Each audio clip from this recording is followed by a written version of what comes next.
Given that a notebook is literally half of the duo that makes up the essential bullet journal supplies, it's worth considering a little more deeply. So what kind of things should we be considering when picking our next bullet journal notebook? While the bullet journal company itself makes a notebook that is specifically designed for bullet journaling, you don't actually have to use that one. In fact, any notebook that you want to use can work as a bullet journal, but you'll want to make sure that it's one that you actually like using. It's easy to use, so for example, it lays flat and you can set things up the way you want to. It's good quality and it's going to last, and all of this at a price point that you're comfortable with. Beyond this though, there are also some more specific considerations that you might want to make when it comes to picking out your next notebook, and the first of these is the paper type. Paper type has a few different things that come into it, but one aspect of this is the paper style. So dot grid, regular grid, ruled or blank. Most bullet journalists prefer a dot grid as it's not so obtrusive that you can't sketch or draw things into your journal, but you also have the horizontal and vertical guides to help keep things aligned when you want them to be. Full grids, however, can be better for anyone who finds actually seeing a dot grid a bit tricky, and it still offers the vertical and horizontal references. Paper weight is also another aspect of the general paper type, and this is often measured in grams per square meter, or GSM,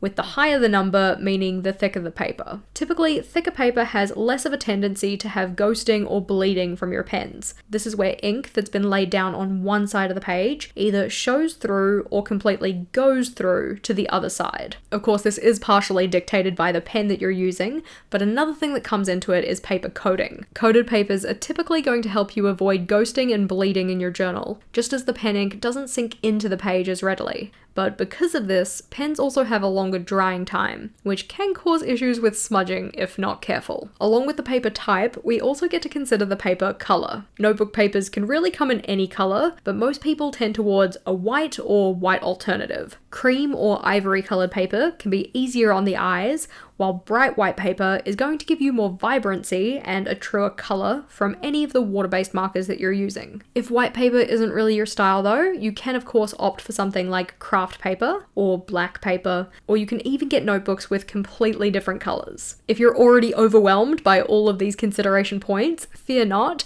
We do have a database that we're building which summarizes most of the information we're talking about.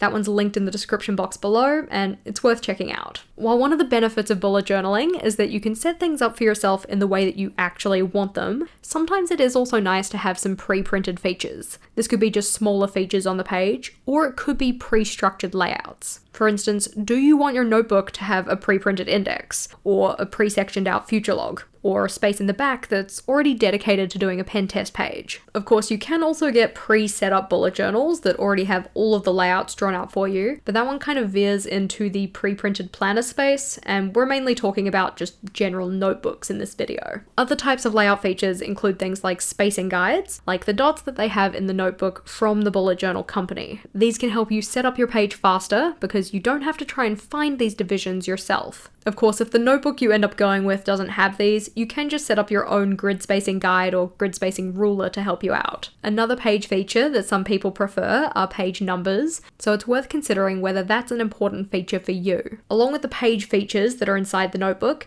we also have some structural features that are worth paying attention to. Do you want your journal to have things like a bookmark or multiple bookmarks? Do you want it to have an elastic closure to keep your notebook closed? Would you get value in having a pen loop on the side? And is something like a gusseted pocket in the back going to be useful for you? These might be make or breaks in terms of your notebook choice, or it could just be that you don't mind if your notebook does have them, but you're not sad if it doesn't. Part of the structural features that are very important to consider though is the cover material. Do you want to have a soft cover, which is a little bit more flexible and lighter, or do you want a hard cover, which is more durable but a bit heavier? This also could be more of a question of particular materials that you do or don't like to handle. For instance, some people don't like the feeling of linen covers, or it could be a question of keeping your notebook clean. For instance, if you have any furry friends in your house, things like velvet journals are effectively magnets for pet hair. If that's something that's going to bother you, then maybe steering away from velvet notebooks would be a good idea. We couldn't talk about picking your next notebook without considering the very important topic of aesthetics.